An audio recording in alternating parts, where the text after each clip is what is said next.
Êtes-vous fatigué par le cinéma super-héroïque? C'est une expression qui revient assez régulièrement. Moi, quand j'ai commencé il y a 4 ans sur YouTube, je voyais personne en commentaire évoquer cette chose-là, parce qu'on était en plein Avengers Infinity War aussi, etc. Mais c'est vrai que maintenant, à chaque fois que je poste une vidéo, il y a toujours au moins un commentaire, et d'autant plus sous les réactions trailer, où les gens disent « Bon, les super-héros, en gros, ils ont plus rien à nous montrer, on a déjà tout vu, ça s'essouffle, on en a marre, c'est toujours la même chose, etc. » Et je suis assez d'accord avec ça, d'ailleurs, et c'est une chose qui a énormément évolué dans le sens où ça n'empêche pas d'avoir du plaisir à apprendre qu'un projet va se faire, ou à prendre du plaisir à regarder un film. Mais c'est vrai qu'on est beaucoup moins sur le cul, et on a beaucoup moins des étoiles dans les yeux, par exemple, quand on va entendre le générique Marvel. Là, maintenant, on va être beaucoup plus sur nos gardes. Par exemple, si Marvel annonce une série comme Wonder Woman, chose qu'ils ont fait, bah maintenant, à l'heure actuelle, on va se dire, franchement, on s'en fout un peu, c'est qui ce Wonder Woman, enfin, c'est pas ce qu'on veut, ça va être chiant et tout, alors qu'il y a 4 ans, on se serait dit, attends, Wonder Woman, mais attends, je connais pas forcément, c'est qui? Ah, c'est un personnage un peu satirique d'Hollywood, ah, ça a l'air vachement intéressant, etc. Donc on est totalement maintenant pessimiste, les fans encore plus, j'ai l'impression, dont je fais partie.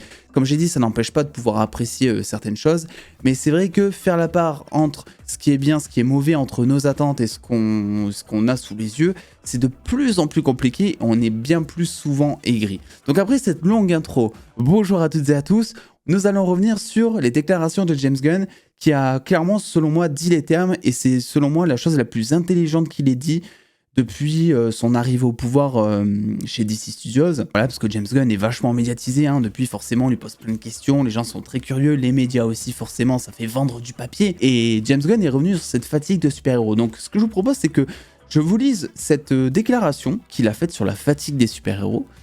Surtout que ça vient pour le coup du réalisateur des Gardiens, maintenant du big boss de DC Studios, donc pour moi c'est totalement légitime et c'est très intéressant d'avoir son point de vue. Et ensuite on va un petit peu rebondir par rapport à ce qu'il a dit, parce que je pense que beaucoup d'entre nous, en fait, vont pouvoir s'y retrouver. Je ne pense pas qu'il existe une chose telle que la fatigue des super-héros.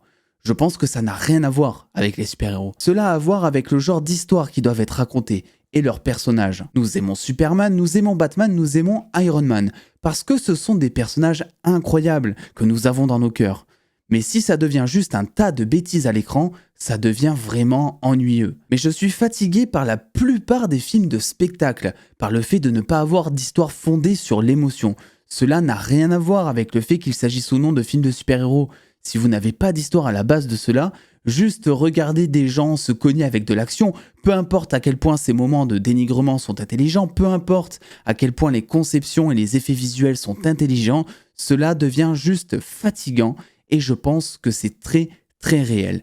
Donc il met clairement le doigt pour moi sur quelque chose, c'est qu'il y a une fatigue qui existe, mais elle n'est pas nécessairement sur le genre super-héroïque, elle le serait en tout cas sur le cinéma, on va dire, d'action hollywoodien en général, surtout les gros films de studio, les gros films à budget justement. On le voit avec Warner ces derniers temps. Voilà, moi j'ai fait la réaction du trailer de Blue Beetle.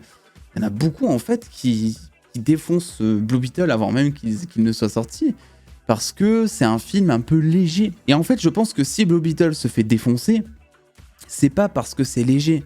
Parce qu'à l'époque de Ant-Man, par exemple, quand Ant-Man est sorti, même Ant-Man 2 si vous voulez, les gens étaient plus ou moins hypés de tout ça.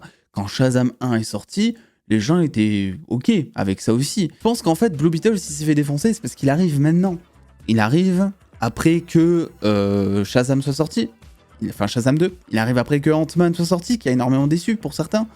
Il arrive après que Black Adam soit sorti, qui a énormément déçu aussi pour certains. Donc, c'est tout un ramassis en fait de choses qui fait que au bout du compte, tu tires sur la corde et après ça finit en courbature. Mine de rien, je sais de quoi je parle.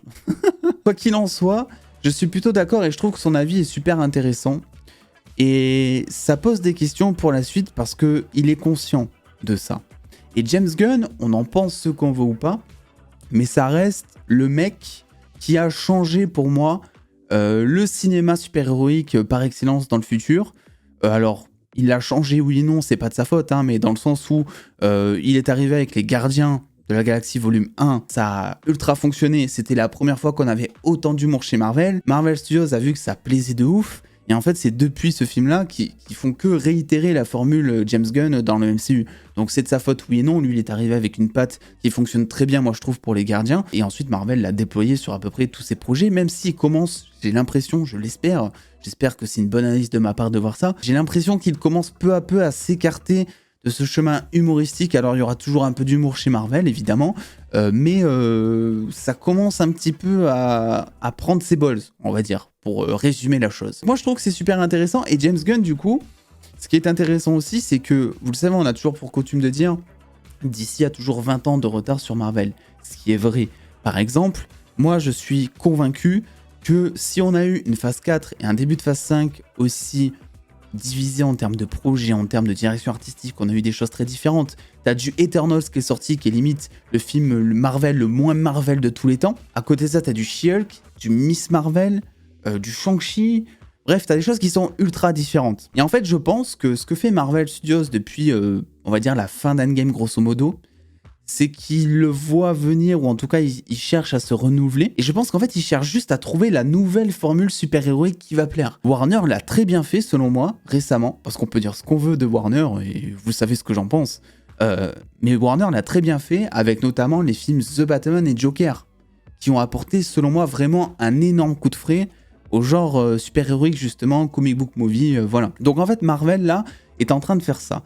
Et en fait, on pourrait se dire, ok, il y a Blue Beetle qui arrive. Blue Beetle, c'est typiquement, par excellence, le film qui est très teen, très léger, etc., qui arrive donc dans une ère où cette mode est totalement dépassée.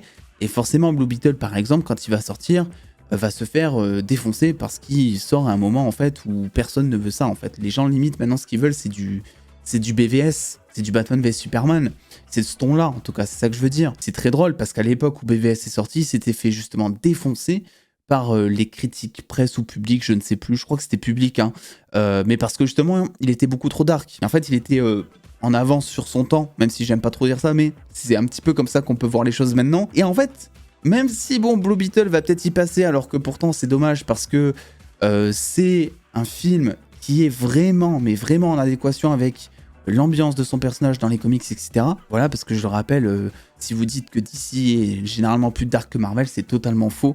DC a lui aussi des personnages en couleur, comme par exemple Plastic Man, dépend juste des personnages et des arcs scénaristiques. DC est parfois même plus drôle que Marvel, plus coloré. Donc en fait, voilà, au cinéma peut-être, et c'est une habitude qui est mauvaise, parce que dans les comics, voilà, source sur laquelle se fondent les films normalement, eh bien c'est pas comme ça que ça se passe. Mais je suis quand même confiant pour la suite, parce que James Gunn a au moins eu le mérite d'avoir apporté un coup de frais et de créer cette mode chez Marvel. Alors je pense qu'il n'a pas fait de manière intentionnelle, parce qu'après, comme je vous le dis, c'est Marvel qui a déployé sa formule sur le reste. Mais je pense que Gunn, je vais pas dire que c'est un visionnaire, parce que vraiment, c'est un mot que j'aime pas, et en plus, on attend de voir quand même, quoi, tu vois. Et je pense qu'au moment où, par exemple, Superman Legacy, quand ça va sortir, je pense que Gunn sera pas en retard sur son temps. En tout cas, je l'espère. Parce que c'est vrai qu'on peut se dire, DC va encore avoir 20 trains de retard sur Marvel. Marvel en ce moment est en train de chercher, en train de jauger la nouvelle formule et tout.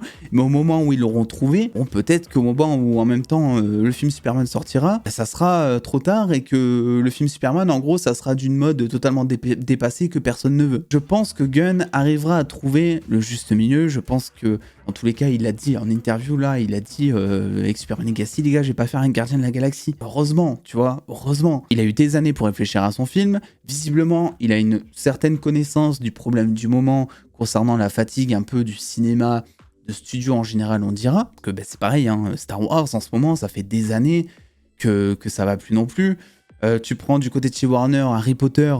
Bon, ils ont sorti les Animaux Fantastiques 3 qui étaient éclatés. Je l'ai pas vu pour le coup, mais par exemple la série Rings of Power du Seigneur des Anneaux, qui a été énormément décriée par les fans comme étant nul à chier, en fait. Et d'ailleurs, il y a un chiffre du Hollywood Reporter qui est sorti qui dit que apparemment 74% des gens qui ont regardé l'épisode 1 de la série n'ont pas terminé la saison. Donc c'est quand même grave, moi je trouve. Tu te dis, bon, c'est quand même bizarre, parce que Star Wars qui a de l'or entre les mains, qui a un univers ultra développé, ultra riche, Harry Potter qui est la même chose, les deux sagas se font quelque part un peu démonter, quoi. Je pense que vraiment il met le doigt sur un truc en disant le cinéma de grands spectacles.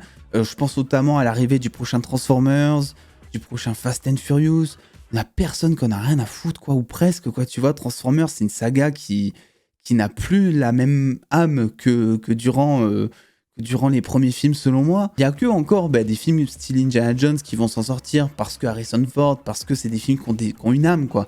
Mission Impossible, c'est pareil. C'est des blockbusters, mais c'est des films ils ont une patte, ils ont quelque chose, quoi. Ils font partie du monument du cinéma. Ils sont... Ouais, Fast and Furious, je sais pas si on peut dire que ça fait partie des meubles, quoi, tu vois. C'est une saga marquante, mais de là à dire que ça fait partie des classiques du cinéma, je ne sais pas. Alors qu'au contraire, Mission Impossible, c'est un truc peut-être que vous avez découvert avec vos parents quand vous étiez plus jeune, ou que vous avez même fait découvrir à vos enfants quand vous étiez plus jeune aussi. Je pense qu'il met vraiment le doigt sur quelque chose, et c'est intéressant de voir qu'il en a conscience et qu'il en parle lui-même, parce que il est patron de DC Studios, et donc forcément, comme il a pris connaissance de cette fatigue, de ce ras-le-bol des fans, c'est que nécessairement il va essayer de pas reproduire ce ras-le-bol sur son univers durant les 8 à 10 prochaines années chez DC en tout cas, même s'il a signé pour 4 ans, donc on va dire pour l'instant les 4 ans. Beaucoup l'ont critiqué, Gunn, beaucoup ne l'aiment pas.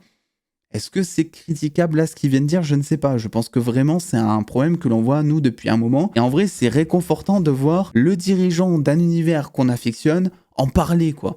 Tu vois, ça serait bien que Kevin Feige nous fasse la même chose chez Marvel en vrai. Tu vois, rien que ça, rien que prendre la parole là-dessus, ça serait plutôt réconfortant, tu vois. Que Kevin Feige dise, bon... on a vu que, She-Hulk, apparemment, She-Hulk, ça vous a pas plu. On va arrêter ce genre de choses. Même si, ils ont déjà fait des efforts Disney, voilà, ils vont se passer les sorties. Ils ont changé les scénaristes des 4 Fantastiques à quelques mois du tournage pour avoir un film apparemment plus sombre, en tout cas moins drôle, parce qu'apparemment le script d'avant était plus drôle. Donc il y a ces petites news qu'on apprend un peu de manière indirecte par-ci par-là, mais... des mots de la part d'un dirigeant, ça fait vraiment quelque chose. Moi, je trouve que ça fait plutôt plaisir. On attend de voir évidemment. Mais voilà, je trouvais ça légitime d'en parler. Je trouvais ça légitime pour Gunn d'en parler aussi. Parce que qui de mieux placé que lui, au final, pour en parler? Il était chez Marvel. Il a fait partie même de la table d'écriture de la phase 3. Maintenant, il est patron de DC. Et c'est un gros nerd, quoi. Il kiffe les comics en plus. Donc, c'est plutôt cool de l'entendre parler. Donc, écoutez... n'oubliez pas, vous, de me dire ce que vous pensez de cette déclaration en commentaire. Est-ce que vous êtes plutôt d'accord, ou est-ce que vous pensez que Gunn sort de véritables conneries? Voilà, c'est peut-être possible aussi. N'oubliez pas le pouce bleu et l'abonnement si vous venez de débarquer. Et puis, en attendant les dos, prenez soin de vous. Comme toujours, faites-vous bien kiffer. Des bisous les dos.